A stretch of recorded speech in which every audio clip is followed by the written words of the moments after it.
언제나 필승! 네, 반갑습니다. 필승입니다. 반갑습니다. 자, 이번에 분석해드릴 기업은 포스코 인터내셔널입니다. 네, 포스코 인터내셔널 같은 경우는 제가 몇 번 이제 말씀을 드렸던 그런 기업 중에 하나입니다. 인플레이션 시대에서 꽤나 좀 수혜를 받을 수 있는 그런 기업으로 말씀을 드렸고, 이보다 더 나아가서 뭐 수소라던가 혹은 전기차 쪽에서 핵심적인 역할을 할 수 있을 것이라고 말씀을 드리고 있습니다. 실제로 포스코 그룹이 굉장히 친환경적인 기업으로서의 그런 탈바꿈을 진행하고 있는 과정에서 가장 핵심적인 역할을 할 수 있는 그룹사는 포스코 인터내셔널이라고 생각하기 때문에 이쪽도 꽤나 좀 주목할 부분이 있지 않을까 개인적으로는 그렇게 보고 있습니다. 물론 제 모든 영상은 매수 매도 추천 리딩 절대 아닌 거 다들 알겠죠? 예, 참고하시면 되겠습니다. 지금 인플레이션이 굉장히 대두되고 있고 이에 따른 문제점을 심각해주는 이유로 크게 두 가지를 들 수 있어요. 네, 첫 번째로는 이제 에너지죠. 예, 에너지 가격이 상승하면서 각가지 원자재 가격들도 똑같이 상승하고 있는 거예요. 어차피 대부분의 원자재들은 광산을 통해서 채굴이 되는데 그 채굴하는 과정에서 어쩔 수 없이 석유라는 에너지가 들어가기 때문에 이에 따른 도미노 역할을 하고 있는 그런 상황이라고 보시면 되겠습니다. 그리고 두 번째로 바로 식량이죠, 식량. 예, 식량의 가격이 올라가면서 이제 사람들의 삶 자체가 굉장히 좀 피폐해질 수 있을 그런 가능성에 놓일 수 있는 그런 가능성이 높아지면서 역시나 식량에 대한 혹은 에너지에 대한 관심도가 그 어느 때보다 이제 중요한 시기이다. 그런데 포스코 인터내셔널 같은 경우는 에너지도 그렇고요, 식량도 그렇고 모두 다 다루고 있습니다. 그렇기 때문에 이쪽에 대한 수혜를 그냥 톡톡히 볼 수가 있는 거예요. 물론 이 에너지 같은 경우는 미얀마 쪽에서 이제 가져오기 때문에 이에 따른 노이즈가 상당히 심했었어요. 최근에는 이런 노이즈가 거의 벗겨지면서 특히나 어, 지금까지 혁명이라던가 혹은 지금까지 전쟁을 보시면 아시다시피 국가의 기반 시설들 예를 들어서 뭐 전기라던가 원자력, 수력, 뭐 가스, 석유 혹은 뭐 조금 더 나아가서 관광지까지 여기에 따른 여기까지 건드리는 혁명, 여기까지 건드리는 쿠데타는 사실 역사적으로 거의 찾아볼 수가 없습니다. 그만큼 국가 기반 산업은 건드려봤자 사실 얻을 수 있는 것도 없을 것이고 건드리는 순간 국제사회로부터 몸매를 맞을 수밖에 없는 그런 상황에 놓이기 때문에 사실 저는 그때부터 딱히 걱정을 하지 않고 있었지만 지금부터는 조금씩 이제 시장에서도 눈치를 채고 있는 그런 상황이지 않을까 이렇게 보고 있습니다. 실제로 시장에서 포스코 인터내셔널에 대해서 그렇게 뭐 분석을 한다던가 혹은 리포트라던가 연구 자료를 볼 때에도 이제 미얀마에 대한 이야기가 예전처럼 비중 있게 다뤄지지 않아요. 그러니까 예전처럼 그렇게 큰 악재로 남아있지가 않다 이렇게 보시면 될 것 같습니다.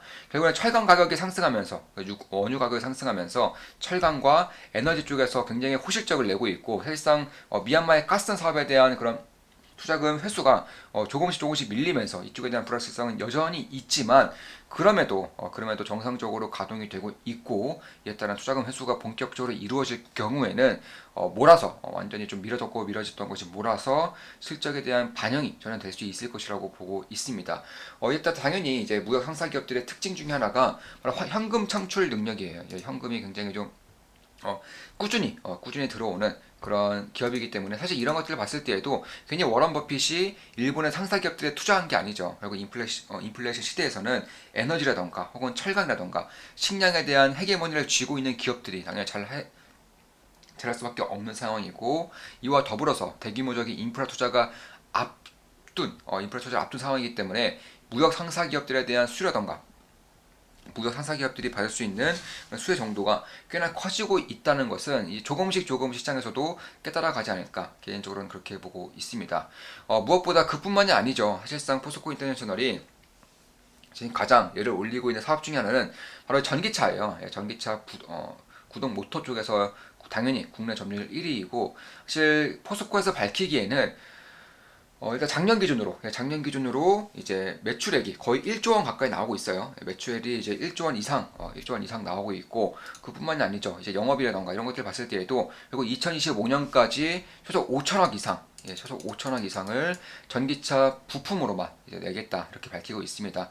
매출이 이미 1조 원을 넘어섰기 때문에 이에 따른 규모의 경기라던가 혹은 영업 레버리지 효과를 감안했을 때 지금처럼 성장을 2025년까지 한다면 영업이익 5천억 시대도 저는 불가능하진 않다. 물론 이에 따른 언저리까지만 한 2천억에서 3천원까지만 간다고 하더라도 저는 꽤나 좀 주가에 대한 리레이팅이 파격적으로 발생할 수 있을 것이라고 보고 있어요. 그러니까 무역 상사 기업이기 때문에 밸류에이션이 굉장히 박합니다. 현금 창출 흐름이 굉장히 좋음에도 불구하고 밸류에이션이 박하다는 점 뿐만 아니라 실적이 기하급수적으로 증가할 수 있다는 점을 봤을 때에도 주가에 대한 리레이팅과 실적에 따른 주가 상승이 동시에 이루어질 수 있을지 않을까 개인적으로 그렇게 보고 있는 거예요. 보시면 시가총액이 대략 한 2조 6천억이에요. 2조 6천억 원 정도의 시가총액이고 실적 같은 경우는 뭐 꾸준히 증가하고 있죠. 인플레이션 시대에서 무역 상사가 볼 수 있는 수혜 정도는 꽤나 장기간 이어질 수 있습니다. 그런 것들을 봤을 때 특히나 포스코 인터내셔널이 밝혔던 것처럼 여기에 영업이익이 5천억 원 정도가 5천억 원 이상의 증가가 될 경우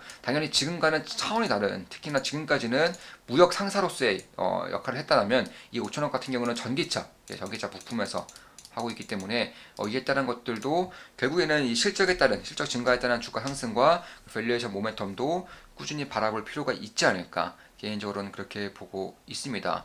그런 것들을 봤을 때 뭐 배당 수익률도 4% 내외로 꽤나 안정적인 상황이고 뭐 배당도 안정적이고 현금 창출도 안정적이고 영업 상황도 안정적이고 환경도 물론 굉장히 이제 불안정했던 것들이 점차 안정화되고 있다는 것을 봤을 때에도 우크라이나 사태가 마찬가지예요. 미얀마와 마찬가지로 우크라이나에서도 딱히 그렇게 신경 쓸 것이 있을까에 대한 생각을 하고 있는 것은 맞습니다. 물론 제 모든 영상은 매도, 추천, 리딩 절대 아닌 거 다들 알고 계시죠? 네, 참고하시면 되겠습니다.